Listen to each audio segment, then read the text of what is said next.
Bismillahirrahmanirrahim. Assalamualaikum warahmatullahi wabarakatuh.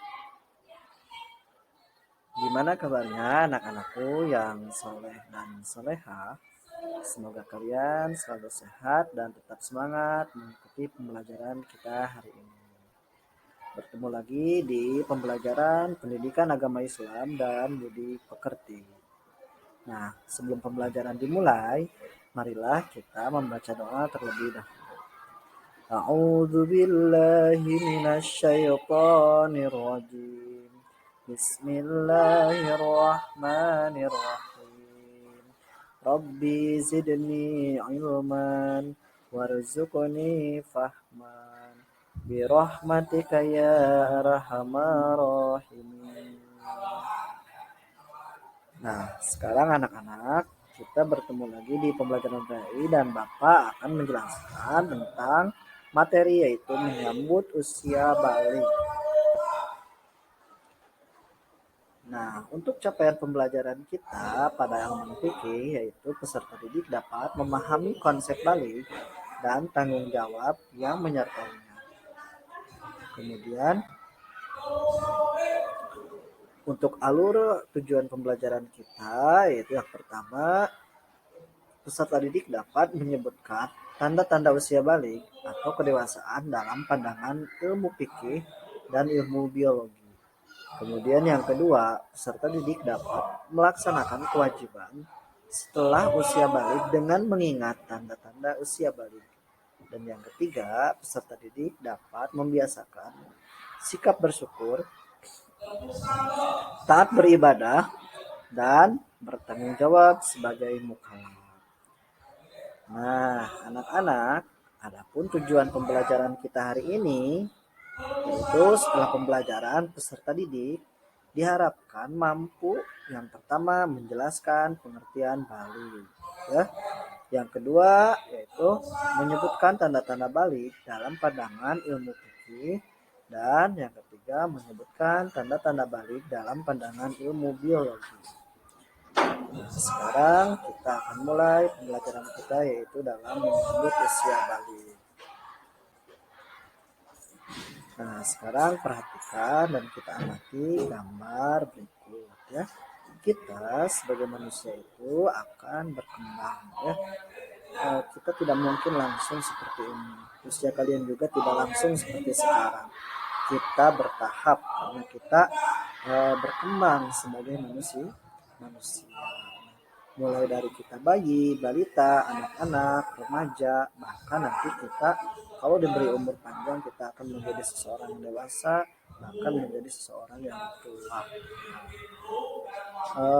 Ketika kita berkembang, maka kita akan mendapati tanda-tanda bahwa kita itu sampai pada usia balik. Ya. Nah, lalu apa itu balik?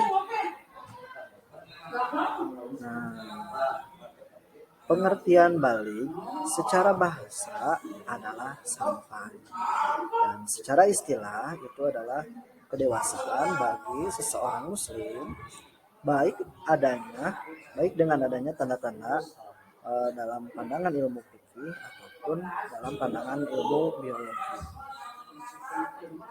Nah, lalu apa saja tanda-tanda balik itu? Nah, maka di sini membagi dua, ada tanda-tanda balik dalam pandangan fikih dan tanda-tanda balik dalam pandangan ilmu biologi. Kalau dalam pandangan fikih itu berarti dalam pandangan Islam ya. Tanda-tanda balik dalam pandangan ilmu fikih yang pertama itu adalah berusia 15 tahun. Ini berlaku bagi laki-laki dan perempuan ya. Jadi kalau nanti kalian sudah berusia 15 tahun, maka berarti kalian itu sudah balik. Kemudian yang kedua, ihtilam atau mimpi basah. Itu bagi laki-laki ya. Kemudian yang ketiga, keluarnya darah haid bagi perempuan. Jadi kalau seandainya kalian sudah mimpi basah dan juga untuk perempuan sudah keluar darah haid, maka itu dalam pandangan ilmu fikih berarti kalian sudah balik ya. Karena sudah ada tanda-tanda yang muncul. Lalu apa tanda-tanda balik dalam pandangan ilmu biologi? Bapak membaginya yang pertama itu bagi laki-laki. Di sini bagi laki-laki itu yang pertama yaitu adanya tumbuh kumis dan jenggot ya. Jadi coba kalian perhatikan apakah kalian sudah tumbuh kumis dan jenggot. Kemudian yang kedua itu tumbuh jakun, rambut ketiak dan rambut alat kelamin. Kemudian yang ketiga itu badan kalian lebih kekar dan berotot karena biasanya ketika kita balik perkembangan badan kita pun semakin cepat ya. Dan ini yang biasanya sering terjadi di dalam pandangan ilmu biologi, yaitu yang pertama yang terakhir yaitu suara kita terdengar lebih berat. Itu bagi laki-laki ya. Jadi biasanya laki-laki kalau sudah balik itu suaranya lebih berat dari biasanya. Itu biasanya lebih besar ya, menggema ya. Itu berarti kalian sudah balik. Kemudian apa tanda-tanda balik dalam pandangan ilmu biologi bagi perempuan? Nah, adapun tanda-tanda balik dalam pandangan ilmu biologi bagi perempuan yang pertama itu adalah adanya perubahan pinggul dan payudara yang mulai membesar. Kemudian yang kedua, tumbuhnya rambut ketiak dan rambut alat kelamin. Kemudian yang ketiga itu menyebabkan kulit perempuan lebih halus dibanding dengan laki-laki ataupun dibanding dengan sebelumnya.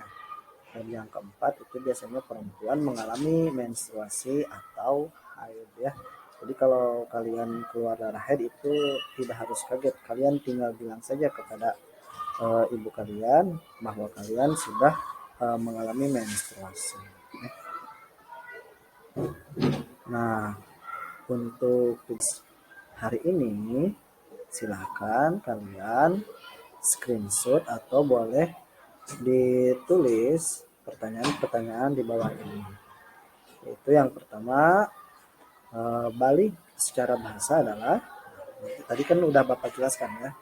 Kemudian yang kedua, kalian coba sebutkan dua tanda balik menurut pandangan ilmu fikih.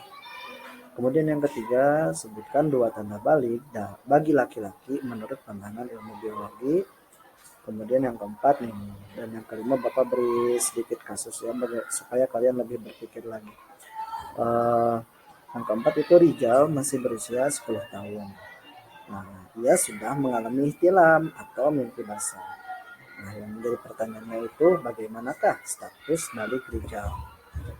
Nah, kemudian yang kelima juga sama, ini lebih kepada kasus di perempuan ya. Susanti itu sudah berusia 16 tahun, tetapi Susanti belum haid. Nah, bagaimana status balik Susanti ya?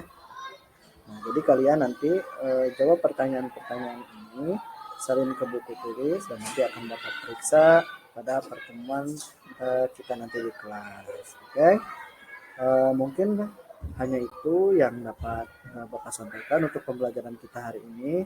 Mudah-mudahan bisa mudah dimengerti, dan apabila ada yang kurang dimengerti, kalian bisa tanyakan langsung ke WhatsApp Bapak. Demikian untuk pertemuan kita hari ini, kita tutup dengan membacakan hamdalah.